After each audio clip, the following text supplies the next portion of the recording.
Bienvenue sur l'entreprise de demain, le podcast qui porte la voix des pionniers qui œuvrent à une entreprise conjuguant humain, impact et performance. Le podcast qui inspire les DRH, les dirigeants, les managers, qui leur donne envie et les clés pour agir. Je suis Delphine Zanelli, conférencière, formatrice et facilitatrice. Mon métier, faire de vos managers des leaders qui libèrent le potentiel de leurs équipes et stimulent la croissance de leur entreprise. Ce podcast n'est pas un mode d'emploi. Mon ambition, ici, est de poser les vrais sujets, ceux qui vous questionnent au quotidien, de les aborder avec des profils d'invités variés, d'apporter un regard nuancé et de proposer des clés d'action très concrètes. Libre à vous d'y piocher ce qui vous inspire et qui fait écho avec les problématiques que vous rencontrez dans le contexte de votre entreprise, pour faire de vos managers des leaders ou devenir le leader que vous voulez être.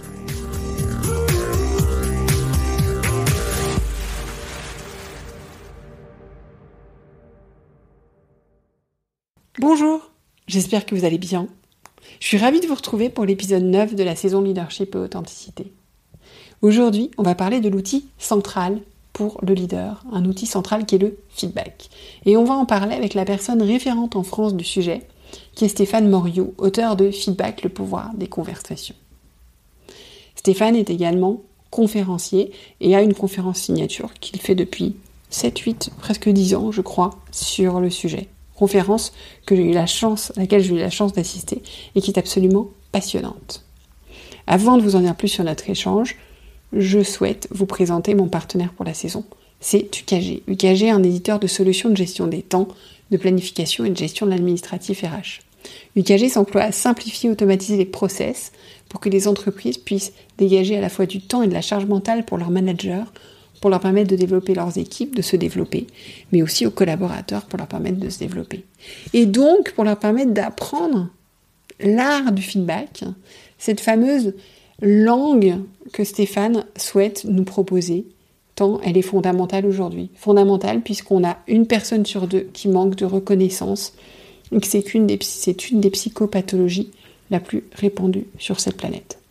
Donc avec Stéphane, on va pouvoir, donc moi, on a eu un échange sur la base de son livre, que je vous conseille fortement, on va pouvoir détricoter le feedback. On va aller voir ce que c'est, ce que ce n'est pas, ce qu'on doit désapprendre, comment l'utiliser, quelles en sont ses vertus. Et puis, cerise sur le gâteau, si vous allez bien jusqu'à la fin, j'ai souhaité faire un feedback à Stéphane, et il m'en a fait un en retour. Je vous avoue que je m'y attendais pas et que j'ai un peu rougi. Et je vous laisse découvrir pourquoi. Allez, bonne écoute. Bonjour Stéphane. Bonjour Delphine. Merci d'être là avec moi aujourd'hui. Stéphane, nous allons parler aujourd'hui de feedback et de ton dernier ouvrage. Mais avant ça, je vais te laisser te présenter. Alors, je m'appelle Stéphane Moriot. J'ai consacré 20 années de ma vie au feedback. Alors, sur une première partie, à donner beaucoup de feedback, puisque j'ai monté au début des années 2000 un cabinet qui était spécialisé en assessment. Donc, j'ai donné beaucoup de feedback, j'ai beaucoup pratiqué. Et puis, dans les années 2010, j'ai commencé à enseigner sur le feedback. Et puis, récemment, j'ai sorti un livre qui est la synthèse de ces années de pratique et de réflexion et qui s'appelle Feedback, le pouvoir des conversations. Voilà. Donc, c'est de ça dont on va parler aujourd'hui. Premier point, donc ce livre est sorti il n'y a pas longtemps, il est sorti en avril, le 15 mars. Hein. Déjà le 15 mars, bon ça passe vite. Le 15 mars, donc chez Duno, je l'ai lu en détail, nous allons en parler aujourd'hui. Ce qui est important à savoir pour les personnes qui nous écoutent, c'est que ce n'est pas un manuel de management, hein. C'est un outil, c'est presque un outil sur l'art de vivre, je dirais, personnel, professionnel, mais on va y revenir. Donc voilà, c'est un outil, c'est un livre que vous pouvez lire de bout à bout ou par morceaux, mais vous apprendrez beaucoup, enfin, en tout cas beaucoup plus de choses que vous n'imaginez apprendre en prenant un ouvrage sur le feedback. Mais c'est vrai que 20 ans de recherche, ça explique aussi sans doute beaucoup de cette richesse. Donc on va commencer par d'abord dire ce que... Alors moi j'aime bien définir en disant ce que c'est, ce n'est pas. Donc on va commencer par dire ce qu'est le feedback. Donc Stéphane, qu'est-ce que c'est le feedback ? Alors le feedback, par définition, feed c'est nourrir, back en retour, donc un feedback c'est quelque chose qui nourrit en retour. Concrètement, qu'est-ce que ça veut dire ? Ça veut dire que dans la vie on s'observe, et que si sur la base de cette observation on se fait un commentaire qui est nourrissant, c'est-à-dire en réalité qui nous fait grandir, eh bien ce commentaire-là s'appelle un feedback. Autrement dit, à partir du moment où on va regarder l'autre, on va être attentif à l'autre, et on va avoir l'intention de lui dire quelque chose qui va lui apprendre quelque chose sur la base de cette observation, ça s'appelle un feedback. Alors, la définition qu'on met dans le livre, c'est qu'un feedback, c'est un cadeau qu'on fait à l'autre pour l'aider à grandir et à réaliser son potentiel. Voilà.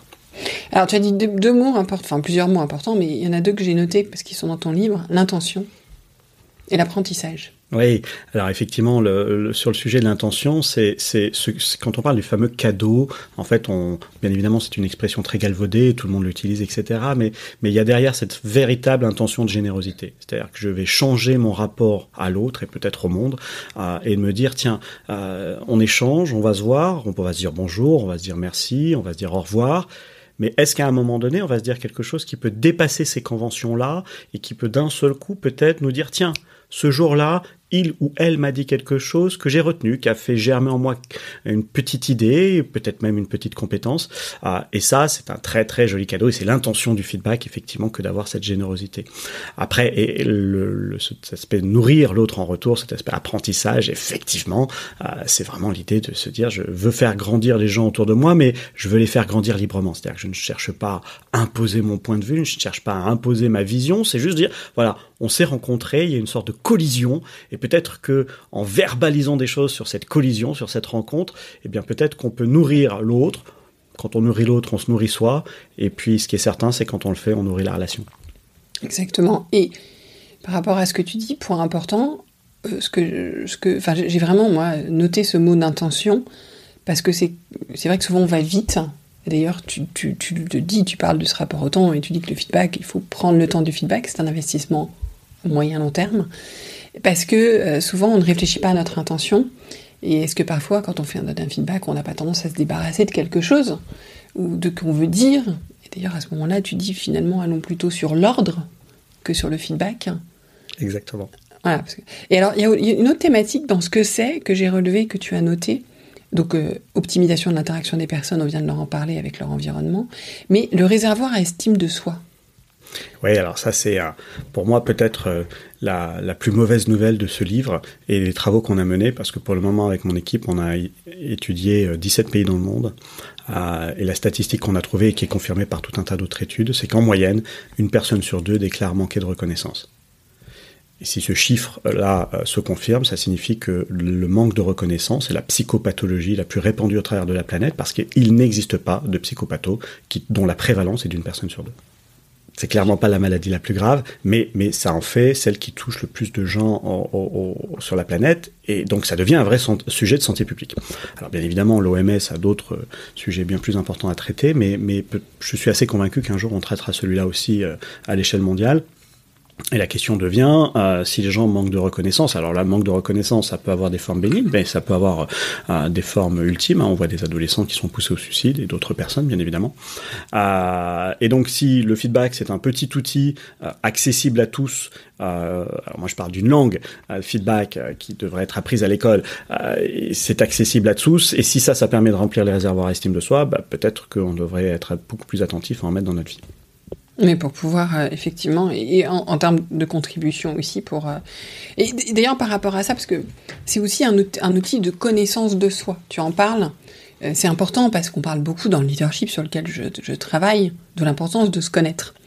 Et c'est vrai que très souvent, moi, j'explique aux personnes que j'accompagne que, personnellement, ça me met en détresse quand on me pose la question... qu'est-ce qu'il y a au fond de toi ? Je ne sais pas, en fait. Et donc, je trouve toujours beaucoup plus facile d'aller demander aux autres. Ce qu'ils voient, ce qu'ils ressentent, ce qu'ils perçoivent, comment est-ce qu'ils... Voilà. Donc au début, je trouvais ça, je me disais, oh là, c'est parce que t'as du mal à aller fouiller au fond.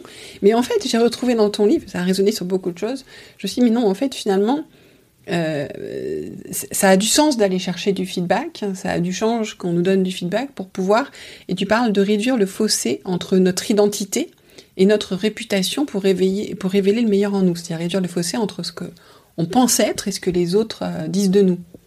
Oui, alors, il y a une tendance actuelle et qu'on retrouve en particulier beaucoup dans certains courants de développement personnel et sur les réseaux sociaux, qui consiste à dire si vous voulez être heureux, ne vous souciez pas de ce que pensent les autres. Et je trouve que ça, c'est probablement sur le sujet le plus mauvais conseil qu'on puisse donner aux gens, parce que ce conseil ne vaut que si vous vivez hors de société.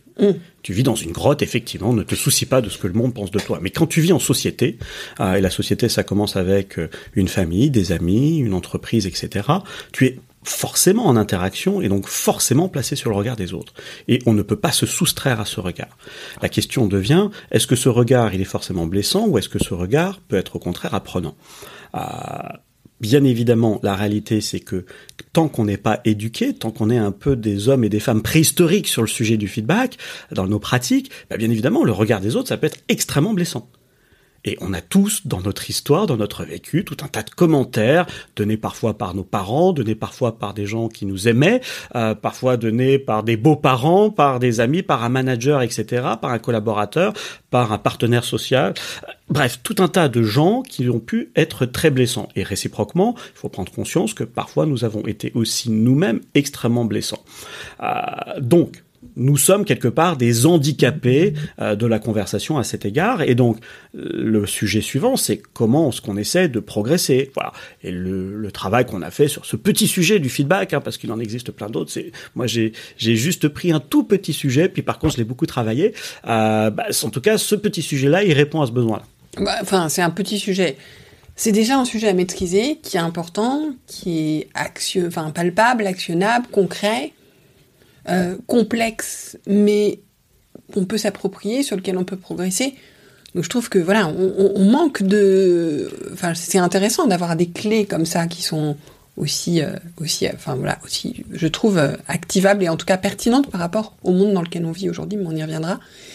Tu dis aussi que le feedback, c'est un facteur d'engagement et de performance, donc ça c'est important, parce que on parle beaucoup du relationnel, mais voilà, donc c'est le feedback qui se prête à des relations personnelles, mais aussi des relations professionnelles. Et en quoi c'est un facteur d'engagement, on imagine, avec la reconnaissance, et de performance ? Alors, d'abord, pourquoi on a développé cette approche-là ? Tout simplement parce que dans les entreprises, on s'est rendu compte que, au départ, le sujet du feedback est un sujet qui stagne au niveau de la RH. Et globalement, il y a un certain nombre de dirigeants qui disent « Oui, non, mais allez-y, faites-le, c'est bien, un petit sujet de communication gentil. » En fait, on a voulu leur montrer que, alors peut-être que ce n'est que ça, mais peut-être que ça n'est pas que ça. Et donc, on a commencé à travailler sur le feedback comme un outil de performance, et encore plus comme un outil de haute performance. Parce que quand on observe certains univers de haute performance, et il y en a un qui est particulièrement cher à mon cœur, qui est la musique classique et l'opéra, on se rend compte que dans ces univers-là, les gens se dopent au feedback. Ils reçoivent des feedbacks en permanence et ils changent immédiatement quand ils reçoivent un feedback. Il y a comme ça un événement qui a été très marquant dans ma carrière. J'assistais à une répétition entre une chanteuse d'opéra anglaise et puis un grand pianiste, un grand coach pianiste anglais. Donc il répétait, et il coachait cette chanteuse. L'anecdote est dans le livre d'ailleurs. Et à un moment donné, sur un air de Mozart, le coach s'arrête, le pianiste s'arrête et dit « Mais ton si bémol, change-le ». Alors, il n'y a pas besoin d'être un mélomane pour savoir qu'un si bémol, c'est un si bémol. C'est une note. Donc, si tu tapes sur si bémol sur un piano, ça fait un si bémol. Tu peux appuyer plus ou moins fort, etc. Ils reprennent 2 mesures avant et la chanteuse change immédiatement le si bémol. Et ça, j'ai trouvé ça extraordinaire parce que immédiatement, moi, en tant qu'homme d'entreprise, je me suis dit, mais t'imagines si dans une entreprise, d'abord, on est capable d'identifier les si bémols qui vont pas bien, et qu'en plus, quand on dit au service d'à côté, tiens, ton si bémol, il est pas bon, change-le, immédiatement, le service d'à côté dit, mais bien sûr, génial, merci beaucoup, je le change immédiatement. Et bien évidemment, j'ai fonctionné dans différentes entreprises dans ma carrière, j'étais DRH, j'étais président d'entreprise, etc. Et très clairement, ça n'arrive quasiment jamais dans le monde de l'entreprise. Or, une entreprise, dans un univers capitaliste, elle est là pour faire de la performance. Voilà. Et sur ça, on a créé tout un travail pour essayer de comprendre comment le feedback pouvait être effectivement un élément de performance. Ce qu'on a montré, c'est que dans le fond, si on cherchait à être simultanément exigeant et bienveillant, eh bien, le feedback est un outil qui s'impose naturellement. On peut être exigeant sans feedback, on peut être bienveillant sans feedback, mais si on cherche à être les deux, eh bien, tu pourras réfléchir à ça. Mais si tu veux être exigeant et bienveillant, que ce soit dans le milieu du travail ou que ce soit dans le milieu personnel avec des enfants, un conjoint, etc., bien, le feedback s'impose là, parce que dans l'exigence du feedback, il y a cette idée de progrès, et dans la bienveillance du feedback, il y a cette idée de reconnaissance, d'attention à l'autre, et de ça, de se dire, on a fini par découvrir que les entreprises qui avaient une culture de feedback avaient un avantage concurrentiel. D'accord, effectivement, donc c'est quelque chose de très concret. Avant d'aller sur ce que ce n'est pas, je voulais juste dire une dernière chose, c'est que tu disais qu'un bon feedback, donc ça définit aussi le feedback, c'est quelque chose dont on va se souvenir longtemps, qui va vraiment nous faire grandir et qui va rester.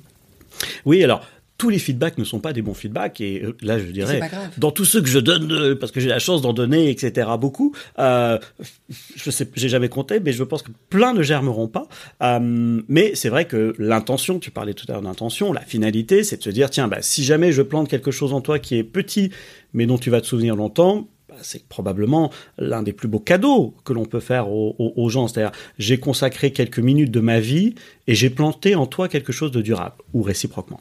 Bref, il y a quelque chose de très noble dans tout ça, finalement.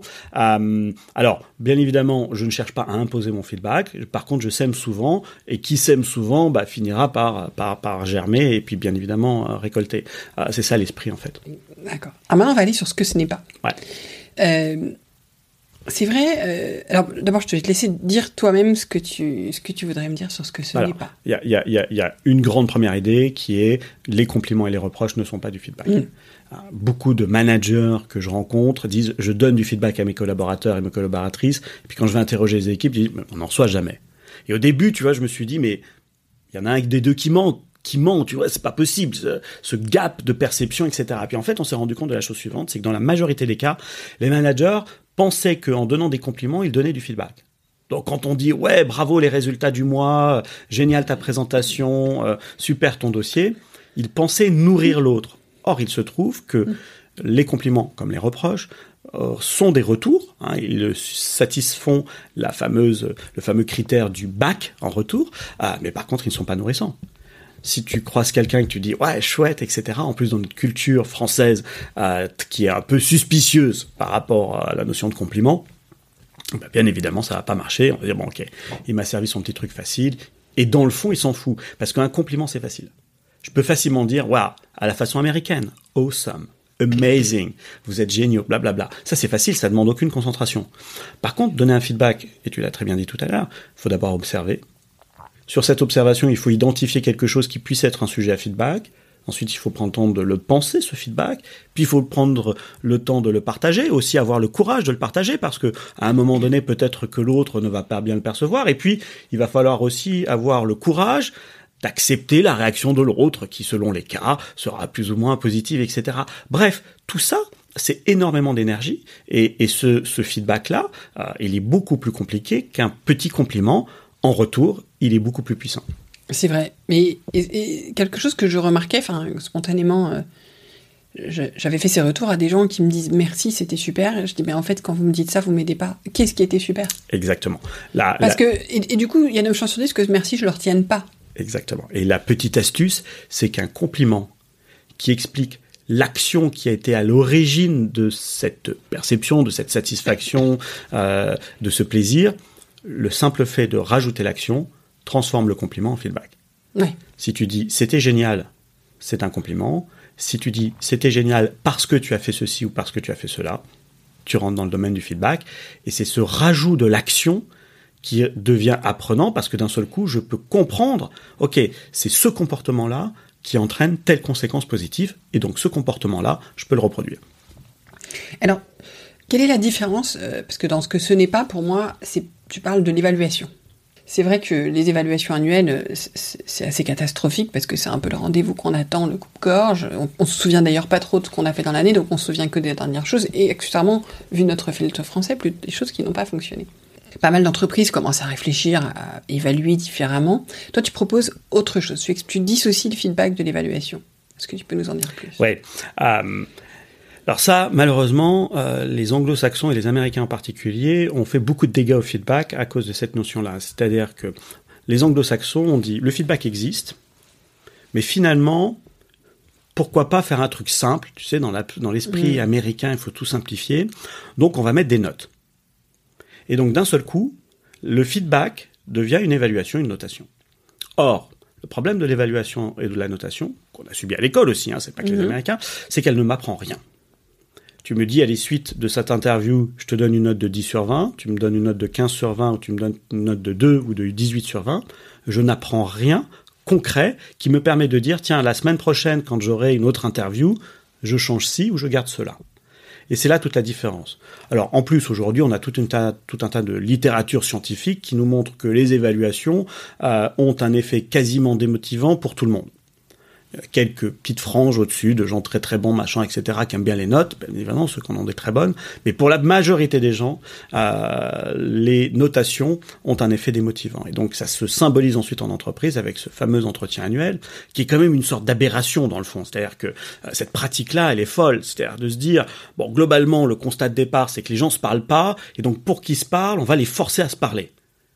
Et c'est quand même une idée assez incroyable de se dire, bon, 364 jours, tu te parles pas, et puis un jour, on va parler, mais en plus, on invente une grille d'évaluation souvent assez complexe qu'il faut remplir pour renvoyer à la DRH, sachant que ça va avoir un impact sur ton bonus, ton augmentation salariale et peut-être ton évolution.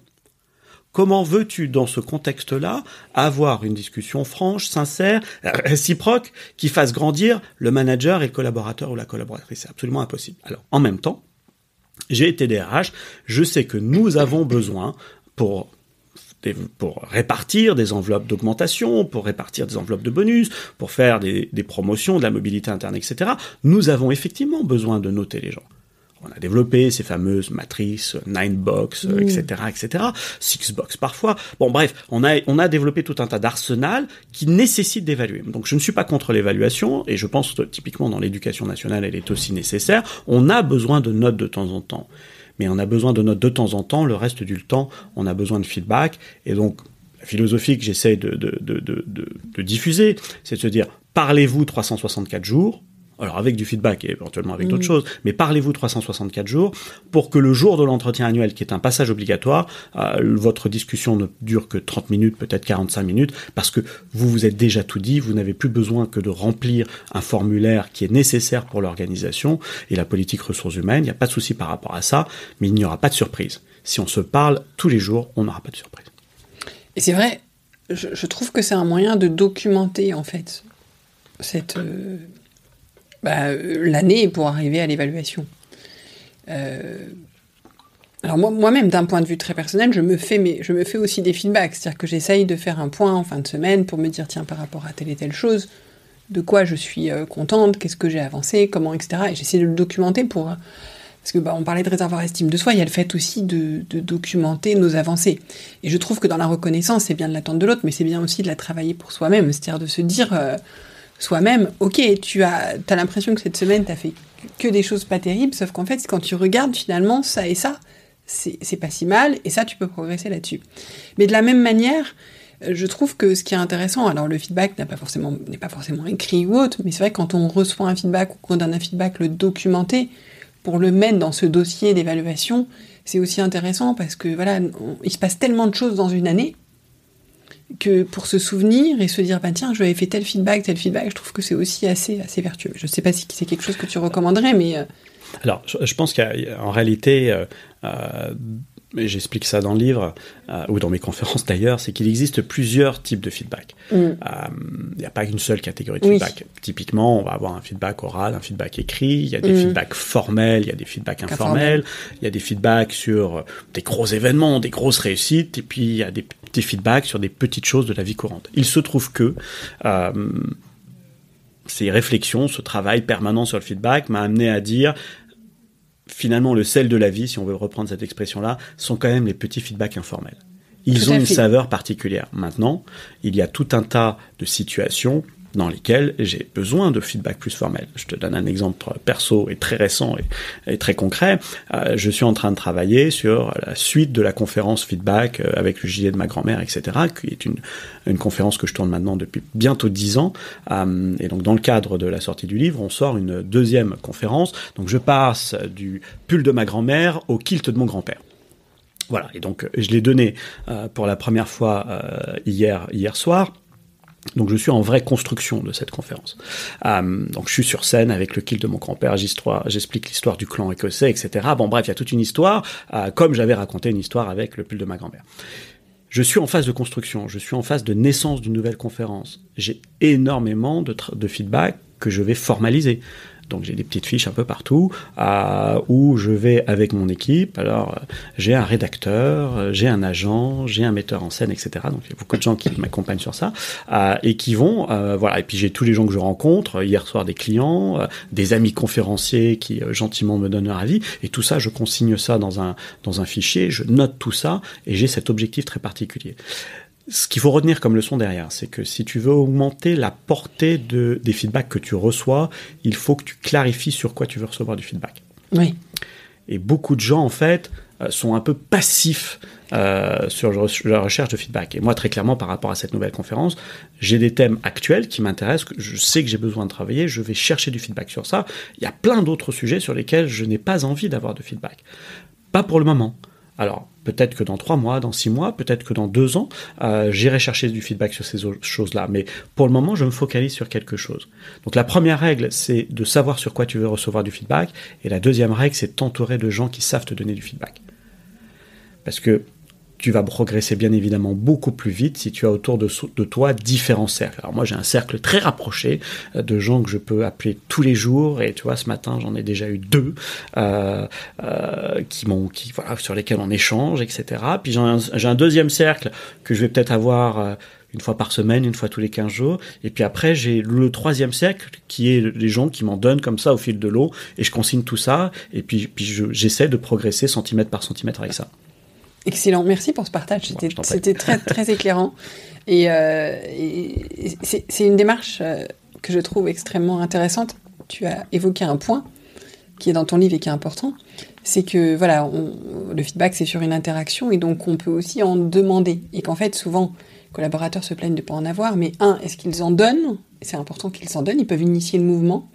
Et 2, en demander. Et tu expliques comment, donc on va pas y revenir, mais tout est dans le livre. Mais je pense que c'est un point important.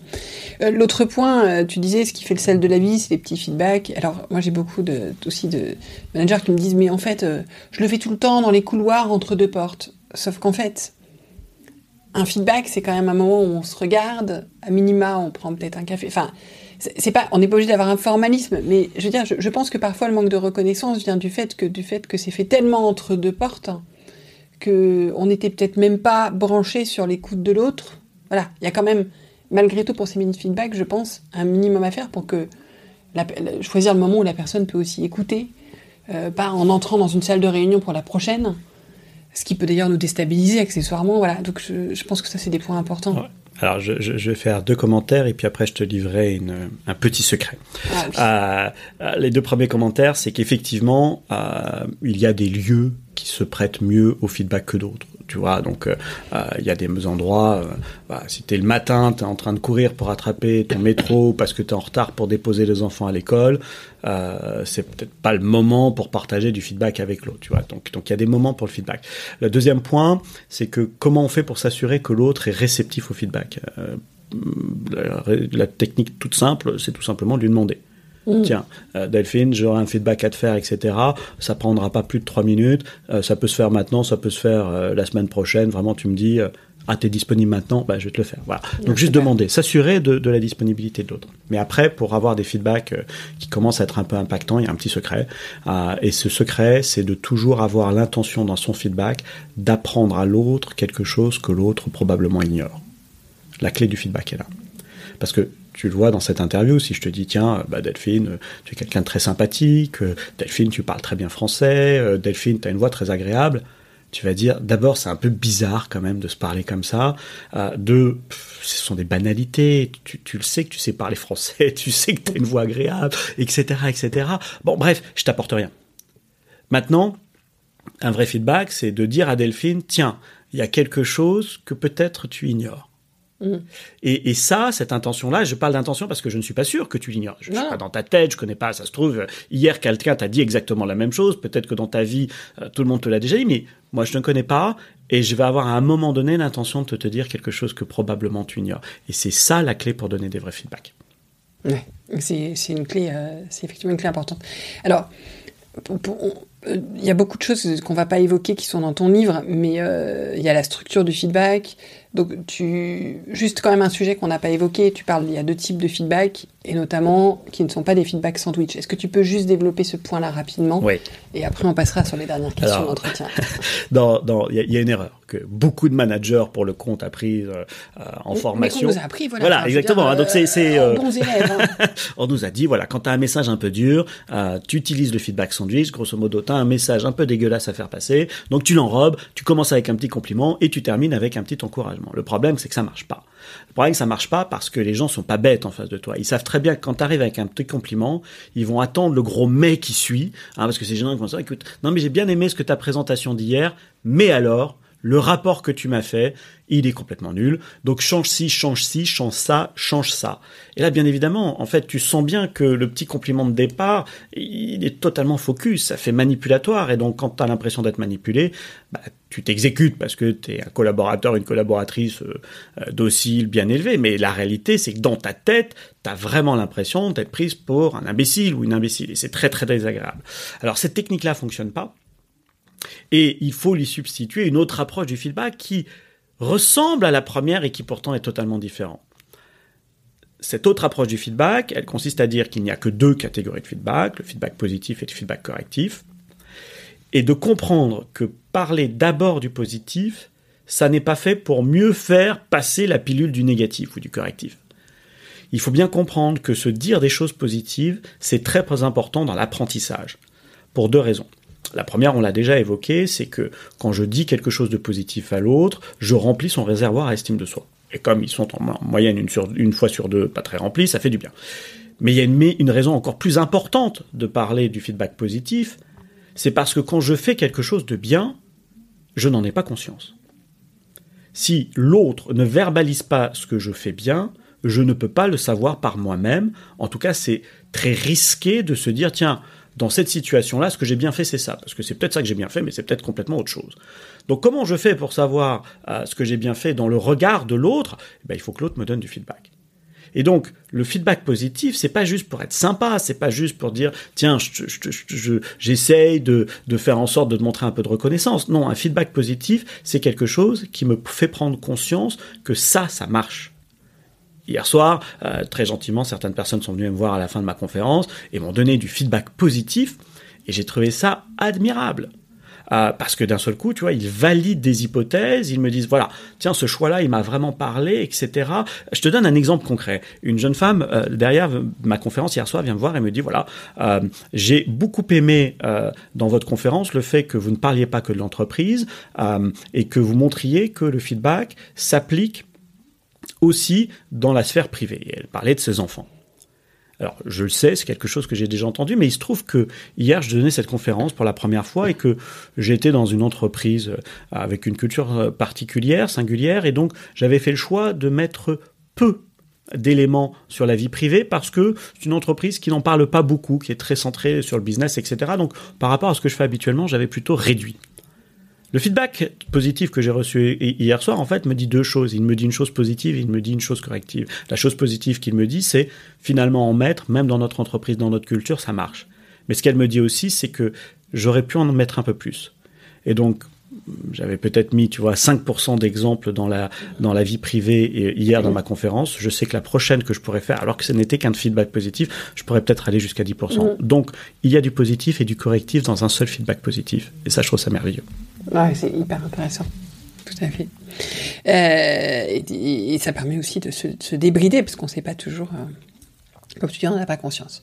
Donc, pour tout ce qui était... Enfin, voilà, il y a tout un grand chapitre sur la partie plus technique, parce que c'est, comme tu dis, l'art... Alors, j'ai plus le truc, c'est l'art...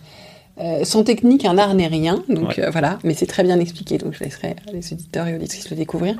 Je voulais te poser 2 dernières questions. La première, tu parles de leadership par engagement. En fait, tu dis qu'il y a 2 formes de leadership. Il y a un leadership par autoritarisme et par engagement. Ce que j'apprécie beaucoup, c'est que tu dis que les deux se conjuguent. J'apprécie beaucoup parce que j'aime pas trop, moi, qu'on m'enferme dans des modèles et j'aime bien qu'on me laisse, je trouve que, voilà, chaque entreprise, chaque humain, on est tous tellement différents qu'il faut pouvoir doser. Par contre, tu donnes deux clés intéressantes. Donc, le leadership par autoritarisme, chose qu'on comprend assez facilement ce que c'est. Qu'est-ce que c'est que le leadership par engagement ? Alors, le leadership par engagement, c'est l'opposé du leadership par soumission, en ce sens que le postulat du leadership par soumission, c'est la peur. Je vais faire peur à l'autre et l'autre va exécuter parce qu'il a peur, là où le leadership par engagement va fonctionner avec la confiance. Et ça change tout. À partir de là, tu vas construire d'autres choses. À partir du moment où tu poses la confiance comme chose première, eh bien, tu vas dire derrière, je vais faire du team building. Je vais communiquer, je vais accepter de ne pas tout savoir. À partir du moment où il y a la confiance, je n'ai pas besoin de montrer les attributs du pouvoir. J'ai pas besoin d'avoir un grand bureau avec des fenêtres en angle, une place de parking réservée près de l'ascenseur. Tu vois, tous ces symboles de l'autorité par soumission, j'ai plus besoin, puisque on est dans un rapport de confiance. Et tout ce que je montre, c'est que il y a bien évidemment les dérives de l'autorité qui devient de l'autoritarisme, comme tu le dis. Donc, il y a une dérive de l'autorité par soumission. Mais ce que je montre aussi aujourd'hui, c'est que on a un risque de dérive de l'autorité par engagement. Et que on ne peut pas manager, aucun manager sérieux ne peut manager une équipe uniquement par de la bienveillance, de la sympathie, de la confiance, de la gentillesse, etc. Ça, c'est un mythe qui n'existe pas dans la réalité. Il n'y a que des gens qui n'ont pas managé qui peuvent dire ça. Les gens qui sont sur le terrain, les gens qui sont confrontés à la nature humaine, savent que le mélange est beaucoup plus compliqué. Et donc, la thèse centrale que l'on défend, c'est qu'il y a deux formes d'autorité inventées par Homo sapiens. Une qui existe depuis 300 000 ans, qui s'appelle l'autorité par soumission. Elle existe depuis 300 000 ans, ça veut dire qu'elle fonctionne. Darwin nous dit ça fonctionne, ça aurait été éliminé autrement. C'est le meilleur moyen d'obtenir des résultats court terme. C'est pour ça que dans cette première phase de l'histoire de l'humanité, ça a été le modèle d'autorité privilégié. Maintenant, aujourd'hui, dans un certain nombre de pays dans le monde, on n'a plus trop de soucis court terme, on mange à notre faim, on n'est pas menacé tous les matins, etc. Je dis bien dans certains pays, parce que dans d'autres, ça n'est pas le cas. Quand on n'a plus que des besoins court terme à assouvir, et donc on a maintenant des besoins moyen long terme, on a besoin d'une autre forme d'autorité. Et cette forme d'autorité, elle s'appelle l'autorité par engagement. Il ne s'agit pas de remplacer l'une par l'autre, il s'agit de bien les équilibrer.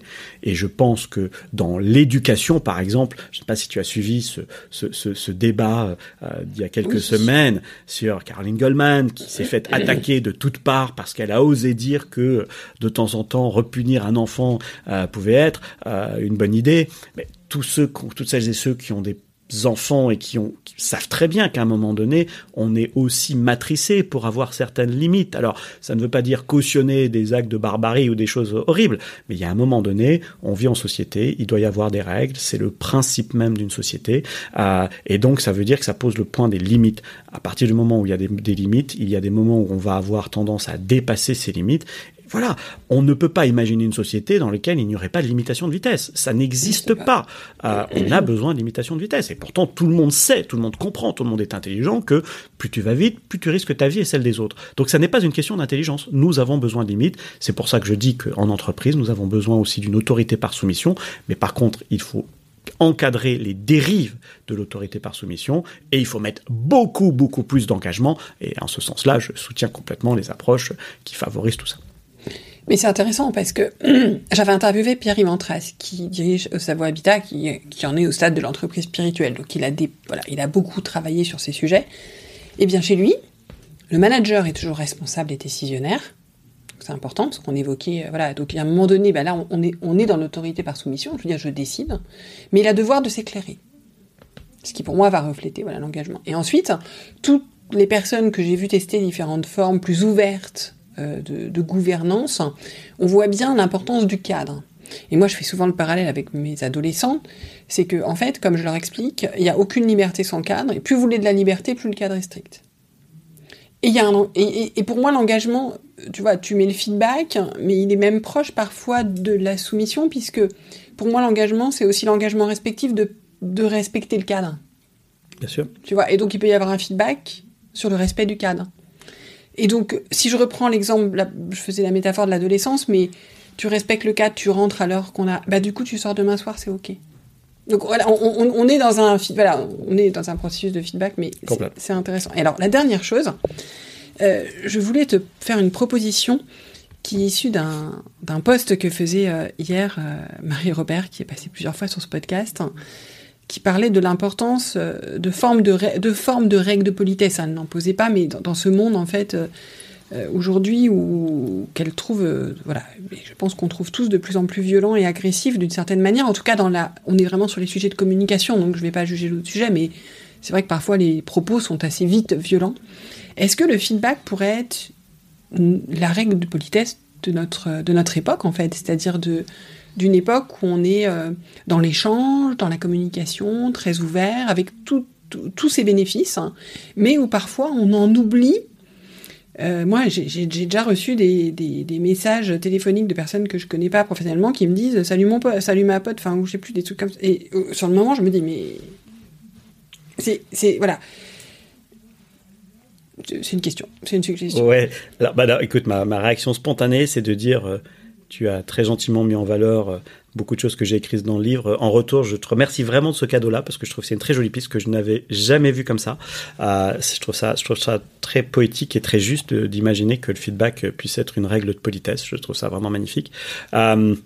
Je partage ce constat sur la violence que l'on voit dans tous les endroits où les autorités s'expriment. Ce que je démontre en fait dans le livre, ce que je commence à démontrer, parce que je vais écrire un prochain livre sur la révolution des autorités, mais ce que je démontre là, c'est que effectivement, on est dans une crise de l'autorité. Il y a une crise de l'autorité. Et elle se révèle partout. Il y a une crise de l'autorité religieuse, il y a une crise de l'autorité politique, il y a une crise de l'autorité parentale, il y a une crise de l'autorité éducative, scolaire, et il y a une crise de l'autorité managériale. On est dans ce truc-là. Et quand on est dans des périodes de crise, on est face à des phénomènes de violence, d'incompréhension, de peur, etc. Mais il y a aujourd'hui beaucoup de violence. Il suffit d'ouvrir la télé pour regarder des débats à l'Assemblée nationale, par exemple, et de voir un niveau de violence et de non-dialogue qui est juste sidérant. Et ce qui est frappant, c'est qu'on peut dire quand même que ces gens-là ont été élus, d'une certaine manière ont une forme d'intelligence, et de se dire, mais à aucun moment, la chose ne semble se réguler. Donc il faut réinventer autour de ça quelque chose qui remette un peu de bon sens dans tout ça. C'est une des raisons pour laquelle j'ai envoyé un exemplaire de mon livre à tous les ministres du gouvernement. Et de façon assez rigolote, la grande majorité m'ont répondu, et certains en écrivant des mots personnels. Donc j'ai été très très touché. Pour la petite histoire, j'ai fait la même chose en envoyant ça à tous les patrons du CAC 40. Pour le moment, il y en a un seul qui m'a répondu. Donc tu vois, on critique beaucoup les politiques, mais en tout cas, voilà, très très intéressant de voir les réactions. Et j'ai eu quelques ministres, ministre de la Culture par exemple, ou ministre de l'Enseignement supérieur, qui m'ont répondu en ayant montré qu'elles avaient lu le livre. Alors je ne sais pas si c'est un hasard, mais ce sont, comme de façon étrange, 2 femmes. Donc voilà, j'ai été très touché par ça, vraiment très touché. Il y a beaucoup à faire dans ces univers-là. Et en fait, ce que j'ai essayé de démontrer dans tous ces travaux, c'est que le feedback, c'est une langue étrangère pour beaucoup d'entre nous, et qu'elle doit être dans l'entreprise. Entre nous, c'est l'endroit où elle se diffuse le plus. Très clairement, oui. Il y a du feedback dans les entreprises, et qu'il y a tout un tas d'autres univers de la société, l'école, les partis politiques, les syndicats, etc., où il y aurait une grande nécessité et un grand bénéfice à mettre beaucoup plus de feedback. Merci beaucoup Stéphane. Merci Delphine. Je voulais te faire un feedback. Je t'en prie. Alors j'ai essayé de préparer juste avec la fin. Je voulais te dire, parce qu'on en a parlé ça en off, mais je voulais te dire que je suis arrivée avec le souhait, avec cette interview, de donner envie à celles et ceux qui nous écoutent d'apprendre cette langue, d'en mesurer, d'apporter, moi-même de me perfectionner, enfin de l'apprendre aussi, parce que j'ai beaucoup de choses à apprendre sur le sujet. Et puis, comme tu le dis à la fin du livre, de ne pas chercher qui est la bonne personne à qui donner du feedback, mais de devenir la bonne personne. J'ai beaucoup aimé cette phrase. Pourquoi j'avais envie de ça ? Parce que l'entreprise de demain, pour moi, c'est celle qu'on bâtira ensemble, et je sais que celles et ceux qui nous écoutent en sont des bâtisseurs. C'est des personnes qui sont particulièrement engagées, en tout cas engagées dans le fait d'avoir envie de faire bouger les choses. Et alors, le feedback, c'est que pour finir ce feedback, c'est que tu m'as appris beaucoup plus que cela aujourd'hui, et surtout, j'ai eu l'impression, en fait, que cette interview a été un énorme feedback. C'est-à-dire que je pense que c'est peut-être possible ou pas pour ceux qui nous écoutaient, mais je pense que tu portes la posture du feedback en toi, avec à la fois cette douceur, cette exigence, parce que quand on t'a lu, on a compris que tu étais quelqu'un qui allait au bout des sujets et qui laissait pas les choses sur le chemin. Donc je voulais te remercier pour ça. Merci beaucoup Delphine. Alors je vais t'en redonner un en retour spontané.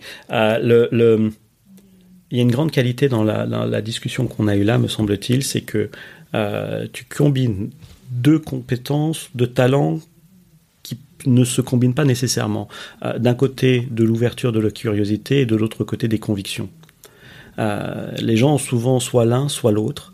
Beaucoup de curiosité, mais peut-être pas forcément toujours une attitude à apporter en retour. Et tu m'as apporté plein d'idées dans cet échange-là, que je vais continuer à réfléchir aujourd'hui et puis dans les jours qui suivent, je te le promets. Et puis en même temps, donc il y a cette ouverture et derrière il y a une réflexion personnelle, il y a des choses que tu mets en perspective. C'est un joli talent à cultiver, me semble-t-il, d'avoir cette dualité. J'en parle dans le livre. Les choses sont pas unidimensionnelles, elles sont toujours bidimensionnelles.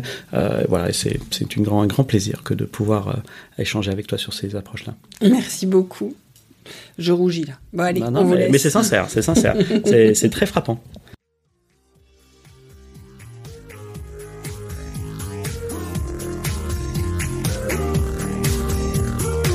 Merci de nous avoir écoutés jusqu'au bout. C'est sans doute que l'épisode vous a plu.